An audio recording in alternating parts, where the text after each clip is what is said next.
Guys, I want to thank the sponsors of the podcast. I want to thank GoHunt.com, my friend Cody Nelson, the glassing guru, the optics authority. He's the optics manager at GoHunt.com.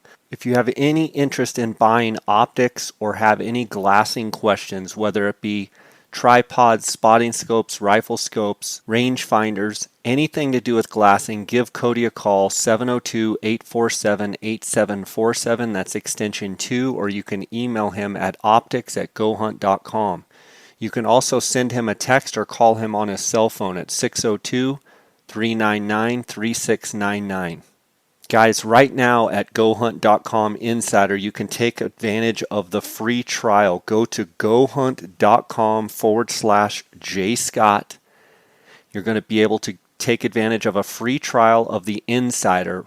GoHunt is always adding more value for their Insider members. They've now added real 3D maps as a part of Insider for no additional cost. What an incredible value.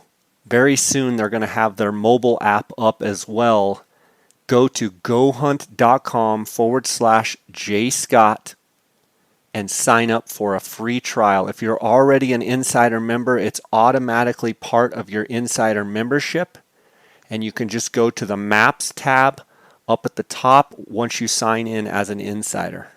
I also want to thank KUIU Ultralight Hunting. That's the gear that I wear on all of my hunts. To find out more, you can go to KUIU.com, KUIU.com. They're a direct-to-consumer company. They sell everything off of the KUIU.com website. I also do a lot of question and answer on my Instagram where I'm answering questions about guys wanting to know about gear about KUIU, so tune into my Instagram. I want to thank KUIU for their sponsorship. I also want to thank Phonescope.com. Use the JScott20 promo code. You're going to get a 10% discount on all orders. Again, thanks to all the sponsors of my podcast. Guys, welcome to the J. Scott Outdoors podcast. I've got Chris Geikema of Compass West Outfitters on the line. Chris, how you doing? I'm doing good, man. How about you? Good. It's been a year or two since I've talked to you about New Mexico. We've got a March 17th deadline coming up here for the hunting applications. So we're about a month out. I figured I'd get you on the line and see how conditions are looking there in New Mexico. No, it's nice, Jay. I mean, I spent all morning today shoveling, a foot plus of heavy, wet, dense snow off my roof. I live in a flat roof house here in the northwest part of the state. And then all the way down into like 34 and 36 and kind of the main areas that we guide in New Mexico here. It was, I was talking to a buddy of mine that I'm going to go bear hunting with, and he was telling me it was 20 degrees colder in Piñon, New Mexico, with more snow on the ground than it was at his house in Alaska. So we were laughing. Yeah. Chris, where does your guide service operate the most, and for which hunts do you primarily focus on? I mean, we do statewide really anymore, Jay. We're stuck kind of chasing permits a little bit. I've gotten to the point with my clients that I divide the state into two categories: opportunity or quality. And for guys that are looking for quality elk, we're mostly 34, 36, 37, 30, down in some of those units. And then we get over into like 15 and 16A and 16D. It's just the tags are so hard to draw everywhere, really, that, we've really just really choked it down to 34 and 36 as our primary area the last 3 or 4 years. Okay. And where is your home? I live in Aztec, but that's in the Four Corners up near Durango. I live up in unit like 2A. When I really started to cut my teeth in New Mexico, we were pretty focused up here on mule deer and just kind of marginal elk hunting up here in unit 2. And we just fell into some great leases and private land and great guides and just a great infrastructure of support down south. And really, I might as well live down there. We're in the process of buying some land down there, so it might be sooner than later. When I first met you, you were guiding fishing on the San Juan River. Yeah, I moved down to New Mexico in 1997. I was guiding hunts up there and fishing on the Bighorn and a bunch of other little rivers. And I came down here really because just happenstances of meeting a guy that wrote HTML code and had these website things that he was designing and told me this is where I needed to go. And I was smart and I listened. Right on. How was your season last year compared to others, and how did your elk hold up as far as antlers, and what did you see? Oh boy, man. So like for the first time, I really saw a hard hit on our antler growth on our trophy mule deer unit in 2C. That was a shocker, I think, to all of us. We always kind of assumed the bitter brush and the mahogany would squeak them through, but they took a hit. My elk, we had a exceptional horn growth year, I think, overall. But, like up until 2 days ago, most of the areas that I guided in New Mexico had less than an inch and a half of total rain from last March. So the horns were howl. They weren't, there was no density. The sheathing over the cores was thin. I would say that maybe 75 to 80% of our mature bulls were 50 to 75% broken by the end of archery. So they broke quick and broke, lots of them broke fast. Bad. I mean, I think this is a double-edged sword. There's two things that I see happen on these sort of years. I saw it this year with my hunters. My hunters shot a lot of really nice 280, 290 bulls that were clean, slick, 6 points that weren't broke. And a lot of the reason was they're young, awesome bulls that guys wanted to kill. They didn't want to kill broke up stuff. And we actually put most of our big, mature, broken bulls off limits. But I see this trend reoccurring here in New Mexico with if you get a good moisture year after a bad drought year like that, you have an exceptional horn growth and big mature bulls because the young bulls that weren't in the game all got whacked. That was the 6 buys. Guys don't want to shoot giant old 5 buys or broken up bulls. They shot the nice 6x6s that were maybe a little bit younger because those bulls weren't even in the rut. They weren't even fighting. Right. And then I think we've debated it a lot here with these drought cycles in New Mexico, and I hear it a lot more with other people, but we've really come to the conclusion now that I think the reason these bulls get so broke up on these drought cycles is we were calling it kind of cluster rut this year, where our cows were so unhealthy. I don't think they cycled, a lot of them, ever. And I think the ones that did, it was like a hot cow here, and you'd have 30 bulls. And then there'd be a hot cow 2 canyons over, and there'd be 20 bulls. And then a canyon over, there'd be 2 hot cows that got hot. So it just created a sporadic rut and inconsistent rut, but there was fierce And competition. Instead of having all the cows right. coming in at the same time, there was fierce competition. So the bulls fought really hard for those few cows that did come through with their cycle.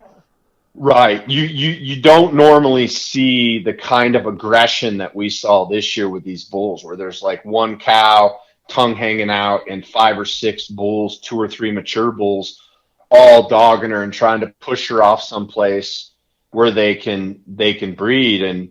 And this year for the first time in a long time, probably only 60% of the cows that we killed in like December and January were pregnant. Really? So, How do you think you that's going to know, translate into this year? I mean, I think truthfully, if we can get some moisture, we're going to have a way above normal cycle of elk horns. I think you're going to have all those big bulls that didn't get killed this year because they were broke. I mean, I had a 380 bull that we missed on film twice at a water hole, and he came back 2 days later and had no left horn, and his right horn was slick. He was a unicorn. He had his main beam, but all his tines were broken off, and his main beam was missing. And it was for sure the same bull because he had some like weird big mud clods up on his back from where he'd been playing around in a dried up pond. Wow. I think this year we're going to kill some big bulls, man. I mean, if we can get some rain, this is, this is awesome moisture for all the ranchers and everybody else involved in what's happening here in the Southwest. So New Mexico has outfitter pool, and then they have a regular draw, and then there's landowner tags. What's your pitch to someone that's applying, as far as applying with an outfitter and or buying a landowner tag from a guy like yourself? I mean, a guy's got to kind of decide. I kind of jokingly ask guys how angry they are at elk. Because if they're really angry and they've been on some subpar hunts or had a rough run of it, New Mexico landowner tags are awesome because you can buy the voucher, book the hunt, and and just go hunt. I encourage my clients to also apply in the draw because who doesn't want to save quite a bit of money? But, for the guys that are looking for the guaranteed tag, New Mexico is blessed with that opportunity, and as of right now, we're still blessed with the, economic impact opportunity that we have through the outfitter pool, although they're fighting pretty hard in Santa Fe to get rid of that. What do you think the likelihood is? Obviously not in this draw cycle, but what do you think the likelihood is that they get rid of the outfitter pool? I don't know, Jay. It makes me nervous. New Mexico hunting and fishing industry, direct, indirect, all the peripheral businesses is $1 billion industry. And just hunting and fishing outfitter sales in the state is over $150 million. In this era of Corona and crushed outfitter businesses and all my friends and, my brothers in the industry in Canada, I can't even imagine. And now they're trying to do the same thing here. Statistically, New Mexico residents last year got 89.67 or 63% of the total allotted tags.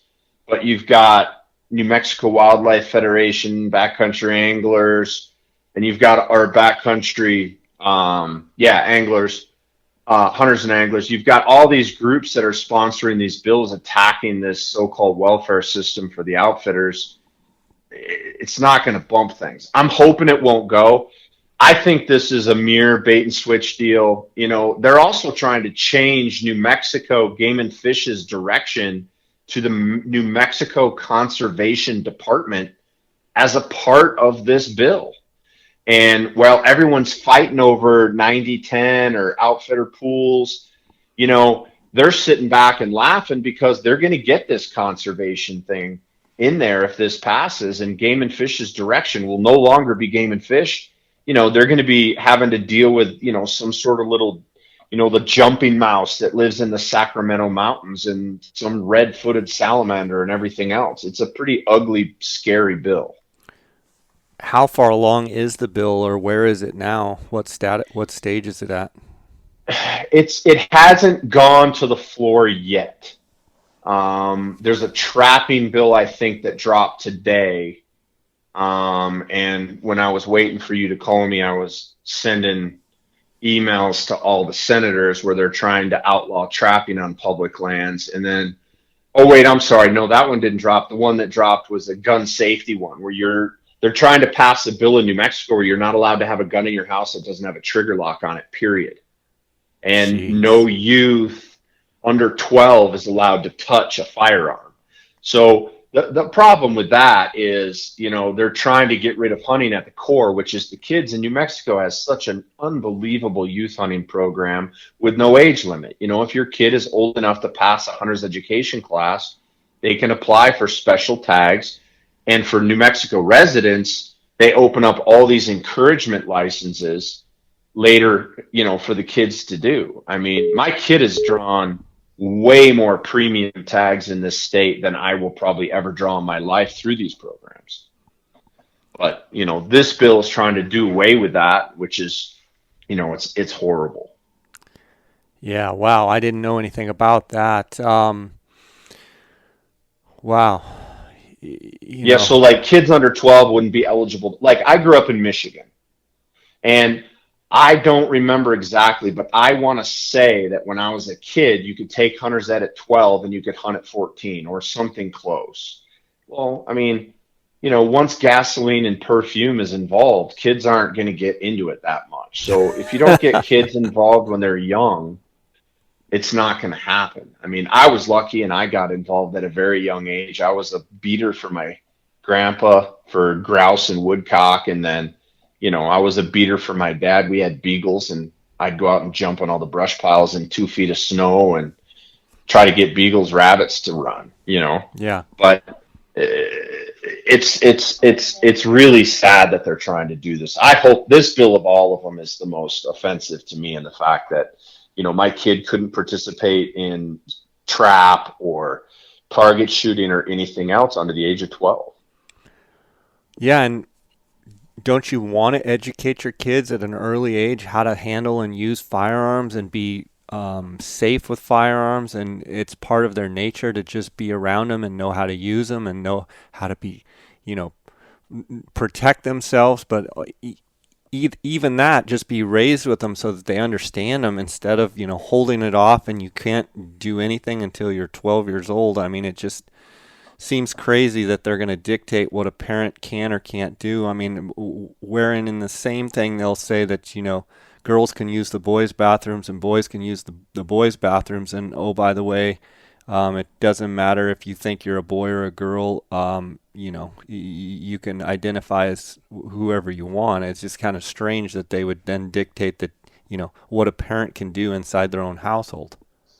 No, no, I don't like it at all. My kids have grown up, they've been around guns their whole lives, and the novelty isn't there. The gun, and I've told my boy this, and I'm starting with my daughter who's 7 now, and the most dangerous gun is the gun that his little buddy finds that his parents have never shown him or brought him up around guns. Gus knows how to use pretty much any of the weapons that there are, but that kid finds that gun and is playing with it. That's when kids get hurt.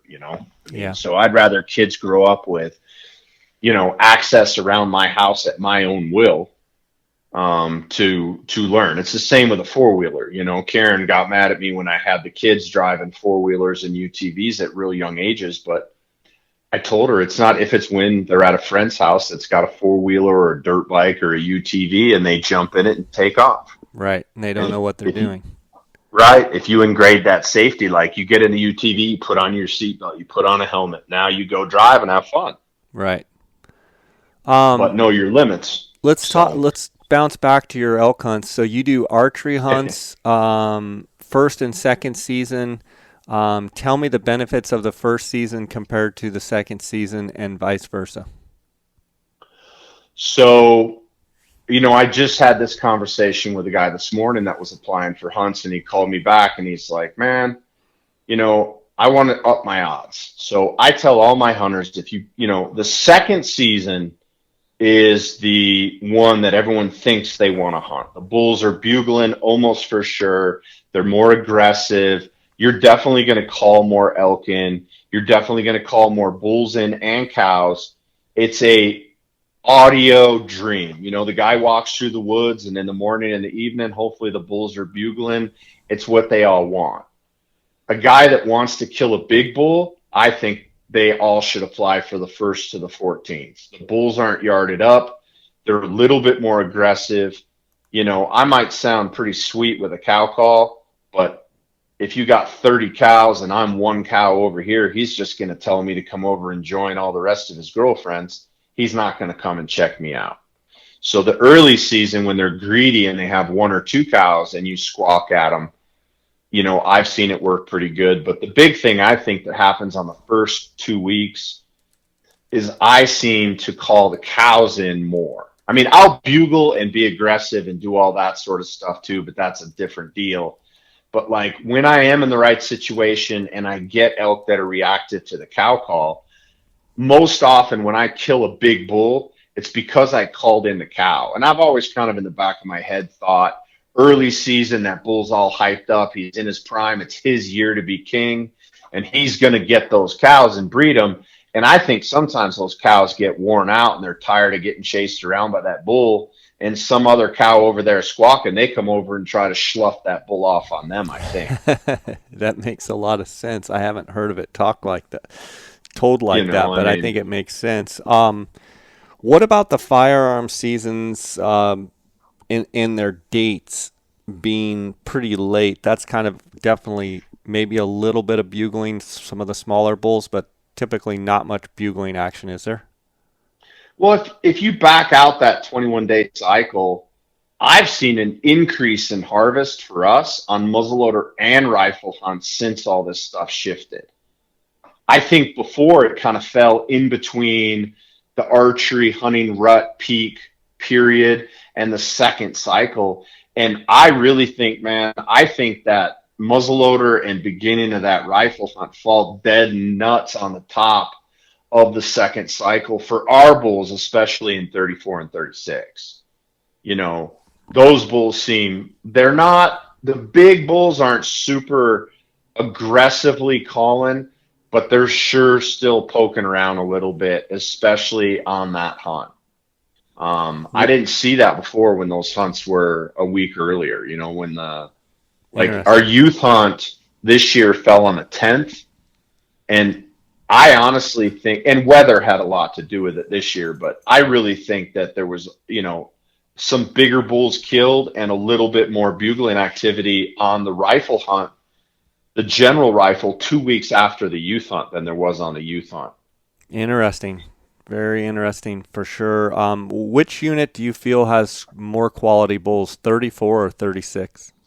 36 has probably one of the highest populations of nice elk in the state. I really don't think there's any place in New Mexico I've hunted with as many quality elk as there is there. I tell guys all the time, 320 is probably getting into your top end, but just like Unit 2B, someone's always going to kill a 340, 350 bull in there. There'll always be a few that got away. And, you know, with the Mescalero Indians right there, too, you know, you've always going to end up with a few bulls that squeak off the res and end up getting taken on the general tags. I think 34 has a better top end quality, but as a rule, I think my hunters, um, I think my hunters end up with a little bit lower average in 34 than they do in 36 because of the perceived possibility of that better end bull.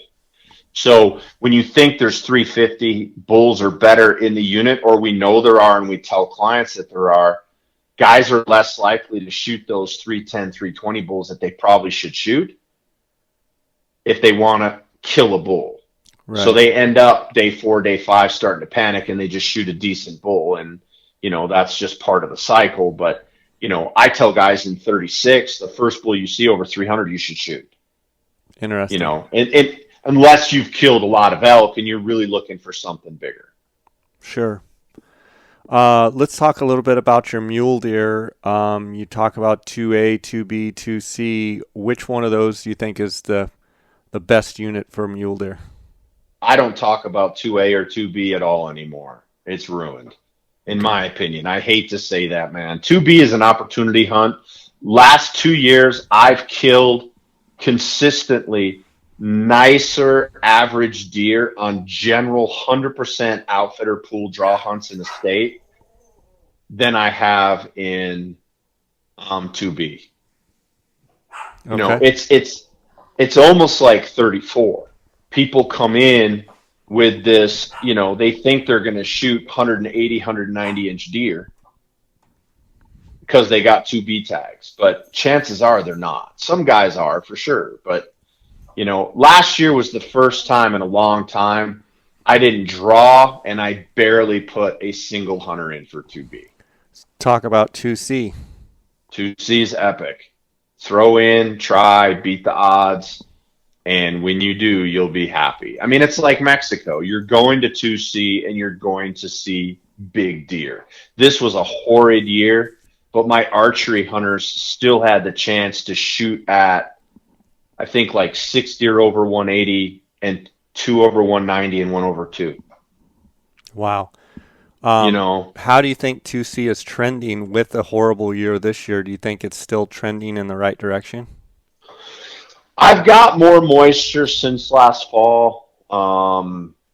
I've got pretty good moisture on the ground right now, which is way more than we had at any time last year. I think we'll be okay. I still saw big deer. I just didn't have that wow factor, and my buddies that were out there hunting didn't have that wow. Now, one of the raffle tag guys shot a 226. Actually, we had a youth hunter miss that buck 3 times. And then he got shot by one of the raffle guys. And then we had, a handful of 200-inch bucks here and there that we saw. So those big deer are still there. I just think they just had a bad growth cycle. So I think you'll see it bounce right back if we can get some moisture. What seasons do you like there in 2C? Any of them. I mean, the rifle is great. The muzzleloader, the rifle and archery are my two favorites. The muzzleloader hunt is nice, but it's cursed by two things. It's cursed by weather. If it's hot, dry, miserable, and the other thing is I'm double checking the calendar right now, but I think the full moon, I want to say I don't know where I put my moon chart. I think the full moon in September this year is the 20th. So, October 6th is the new moon. So you got a little better moon phase this year. Last year it was full moon and it was like 90 degrees every day with no rain. That's an old school old Mexico style hunt where you can track them in the sand. You can utilize that if you get any level of moisture. That hunt is good, but it's my third choice probably as far as preference of what I would want to do. Okay. Do you do any of the Barbary sheep or oryx or any of those hunts? I mean, I do quite a bit of stuff in 29 and 30. It's gotten harder for me. 29 and 30 is a great hunt with a ton of public land. For your average guy that's looking for the hunt, that's the one you want to apply for. The 34, 36, 37, that is not the one you want to apply for. Now, you'll probably draw that one, but the 29 and 30 is a phenomenal public land trophy Barbary sheep hunt. We kill good rams. I got a buddy that's an outfitter in New Mexico. His client killed a 34 this year down in there. We killed 2 over 30. I have a big place in Texas too, so I have a hard time really pushing clients real hard at a comparable priced hunt in New Mexico when they can just go over the counter in Texas. So you do OTC Texas out ad hunts? Yeah. Is yeah, that a good big deal for you? I like it, man. I love Texas. It's a great place, and this particular ranch has just been a godsend to us. It's 65,000 acres, and we take 8 rams a year maximum, and it's a $56 tag. You walk into Walmart or Cabela's in El Paso, buy a tag, and drive down to the ranch. Wow. We've done really well. We've averaged a little over 31 inches this year on that place. We killed 2 over 33. But for your average guy that's looking for a good off-season experience, those Barbary sheep hunts are frustrating in New Mexico, but they are cool critters to hunt, man. Have you killed one? No, I haven't. I've never even been after them.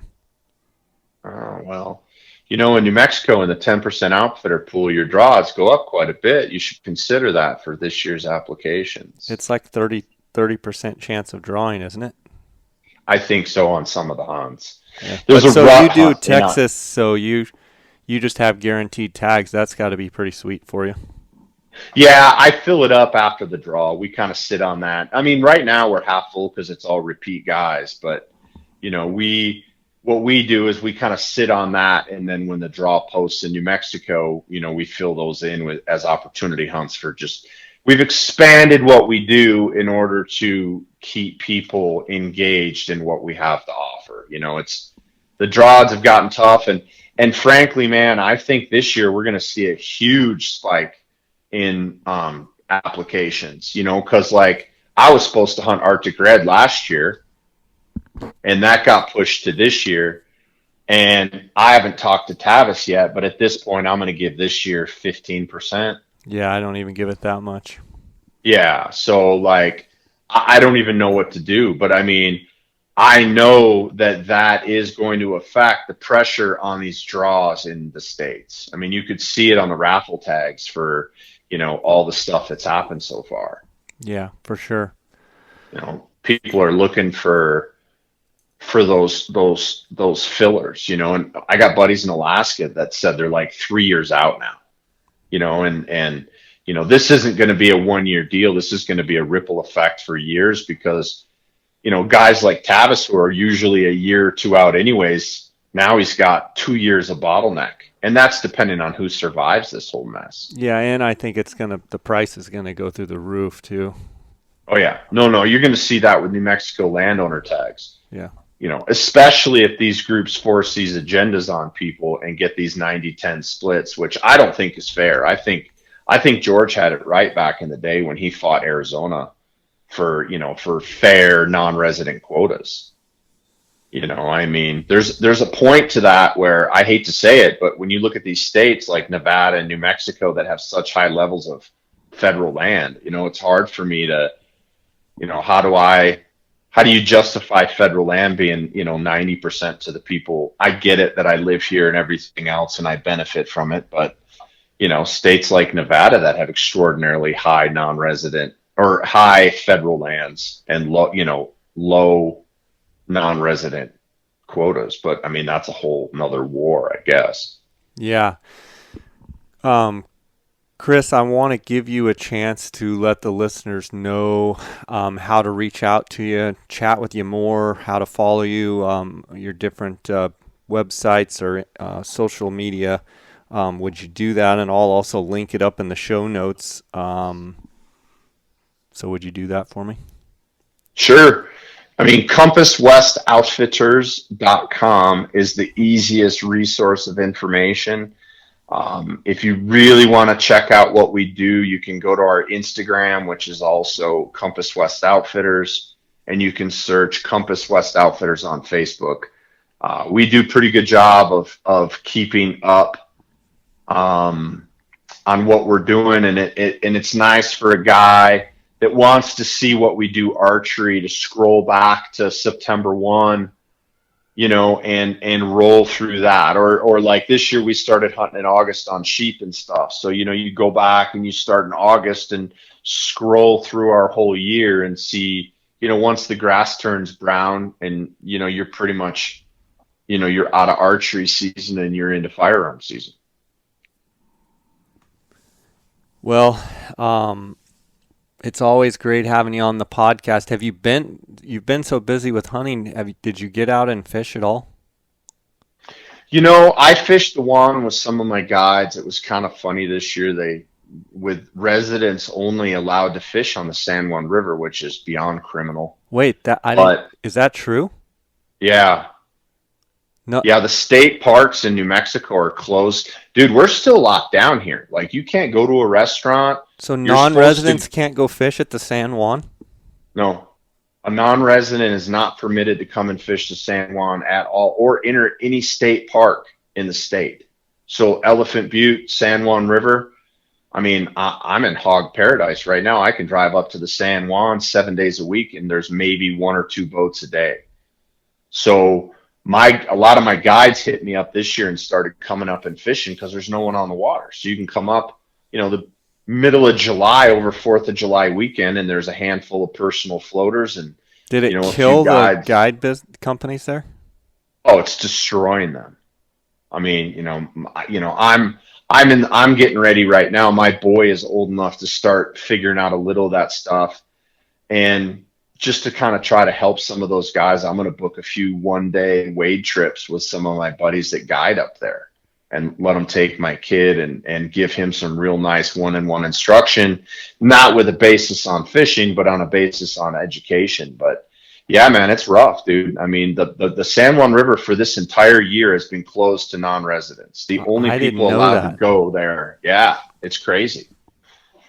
It's crazy. And, sportsmen is take it, food only. The hotels are at 25%. They have to have a 24-hour period of sanitation between guests. So, a little tiny hotel, I don't even think Abe's opened this year. Oh my goodness. Yeah, man, it's crazy. I mean, restaurants are still closed.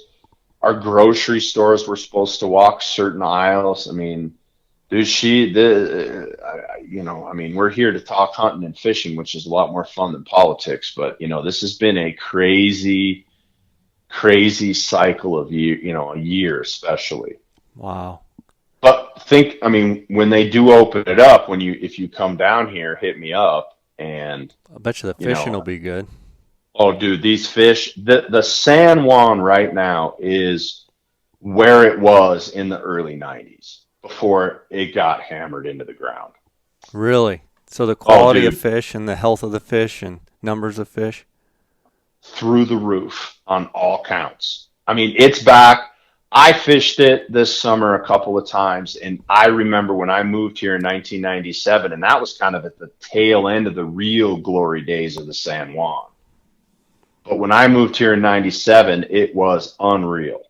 And it's like that again. Like, I mean, you're catching multiple 18 to 22-inch fish. They're fat, they're healthy, they fight. It's a really remarkable change. And that's not just from the lack of pressure. That's been a progressive change the last couple of years here on the San Juan. Interesting. Wow. Okay, well, I'll have to think about that if they ever lift those restrictions. Chris, it's always great having you on the podcast. Thanks for coming on. We'll be chatting at you down the road here, and I'll link up your contact info in the show notes. And just thanks for sharing with us, okay? Yeah, for sure, Jay. And if as you get closer to Colorado, hit me up. We picked up some new permits area up there too. Awesome. Awesome. All right, Have a buddy. good day, God man. bless.